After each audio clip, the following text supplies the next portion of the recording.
வணக்கம். சோக பாடல்கள், சேட் சாங்ஸ். நம்ம சோகமாக இருக்கும்போது நம்மளை தேத்துறதுக்கு நமக்கு தேவைப்படுற ஒரு டூல் இந்த சினிமாவில் வரக்கூடிய சோக பாடல்கள். எங்கள் பக்கத்து வீட்டில் எங்கள் பெரியப்பா ஒருத்தர் இருந்தார். அவர் ஒரு டேப் ரெக்கார்டர் வச்சுருந்தார். அதில் எப்போவுமே சோக பாடல்களாக ஓடிட்டுருக்கும். சின்ன வயசில் நான் அவரை பார்க்கும்போது எனக்கு ஒன்று தோணுச்சு. நம்மளும் வளர்ந்ததுக்கப்புறம் இதே மாதிரி ஒரு சோக பாடல்களை சிடி முழுக்க காப்பி பண்ணி வச்சுக்கிட்டு ஒரு ஈஸி சேர் போட்டு உக்காந்துக்கிட்டு அந்த சோக பாடல்களை பேக்ரவுண்டில் ப்ளே பண்ணி விட்டுட்டு நம்ம வாழ்க்கையில் நடந்த சோகங்களை எண்ணி ரொம்ப சுகமாக சோகத்தோடு காற்று வாங்கணும்னு நினச்சிட்டு இருந்தேன். But the sad truth is, அவரோட காலத்தில் அவர் கேட்டு ரசித்த அவர் பீரியடில் வந்த சோக பாடல்களோட கலெக்ஷனோட கம்பேர் பண்ணும்போது எனக்கு அந்த அளவுக்கு சோக பாடல்கள் கிடைக்கவே இல்லை. அண்ட் இப்போது ப்ரெசண்ட்டில் சோக பாடல்களே இல்லை. சோகம்ங்கிறது நம்ம மனிதனுக்கு கிடைத்த ஒரு முக்கியமான எமோஷன். அந்த எமோஷனை ரொம்ப தெளிவாக நுணுக்கமாக கையாளணும். நம்ம சோகமாக இருக்கோம் அப்படிங்கிறத நமக்கே நம்ம ஃபீல் பண்ணிக்கணும். அப்போ தான் அந்த சோகத்துக்கே மரியாதை. சிலர்லாம் சோகமாக இருக்குன்னு சரக்கடிச்சிட்டு மட்டையாயிடுவாங்க. அப்படி ஆகிட்டோம்னா அந்த சோகத்துக்கே மரியாதை இல்லை.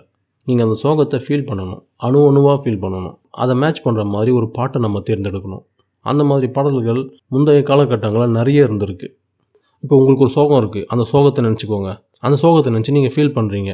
நீங்கள் 80ஸ்க்கு முன்னாடியோ இருந்தீங்கன்னா அந்த சோகத்தை சப்போர்ட் பண்ணுற மாதிரி சினிமாவில் ஏதாவது ஒரு பாட்டு இருக்கும். அதுவும் நீங்கள் சிவாஜியோட சோக பாடல்கள்னு லிஸ்ட் எடுத்திங்கன்னா நீங்கள் வாழ்க்கை முழுக்க சோகமாக இருக்கலாம். அவ்வளோ கலெக்ஷன்ஸ் இருக்கும். அண்ட் மோர் தென் தட், அந்த நடிகர்கள் திரையில் நம்மளை பிரதிபலித்தாங்க. அந்த பிரதிபலிப்பை தாண்டி நமக்கு அவங்கள பற்றி எதுவுமே தெரியாது.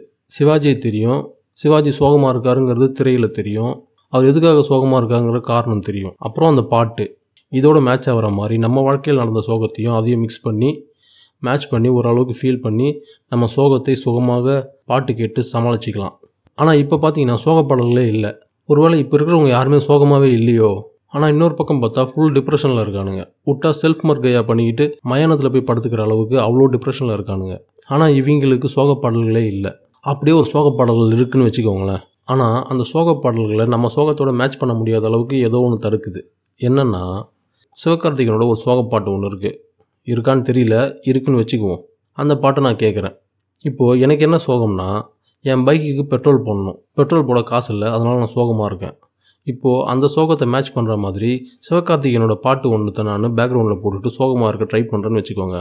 எனக்கு அந்த பாட்டில் இருக்கிற சுச்சுவேஷனை தாண்டி, அந்த பாட்டுக்கு பின்னாடி இருக்கிற சோகத்தை தாண்டி அண்ட் சிவகார்த்திகேயன் இன்ஸ்டாகிராமில் போட்ட போஸ்ட்லாம் ஞாபகம் வரும். அப்படியே அந்த மைண்டு அந்த பாட்டோட மியூசிக் டைரக்டர் அனிருத் மேலே ஷிஃப்ட் ஆகும். இவங்க ரெண்டு பேரும் எப்பயாவது சிங்கப்பூர், துபாய், மலேசியான்னு டூர் போய் அதை இன்ஸ்டாகிராமில் போஸ்ட் பண்ணதை பார்த்துருப்பேன்.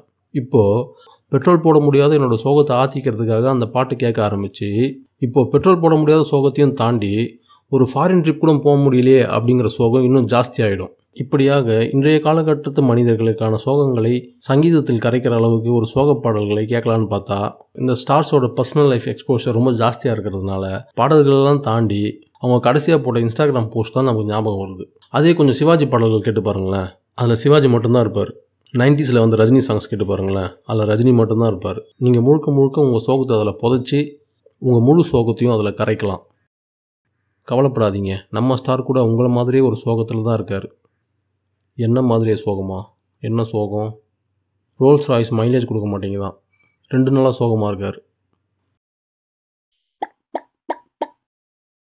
அந்த வகையில் 90ஸ்ல மிட் ஏஜை கடந்தவங்க, அதுக்கு முன்னாடி தங்களுடைய சோகமான வாழ்க்கையை வாழ்ந்தவங்கலாம் ஏதோ ஒரு வகையில் தங்களுக்கு ஆறுதலாக தாங்களே ஆறுதல் படுத்திக்க இந்த சினிமா சோக பாடல்கள் உதவி இருக்குது. அந்த வகையில் கூட இப்போ நமக்கு எந்த ஹெல்ப்புமே கிடைக்க மாட்டேங்குது. என்னதான் சோகமாக இருந்தாலும் அந்த சோக பாட்டோடு நம்ம சோகத்தை மிக்ஸ் பண்ணும்போது சோகம் கூட சுகமாக மாறிய காலகட்டம் அது. ஜன்னலில் திறந்து காற்று வாங்குற மாதிரி.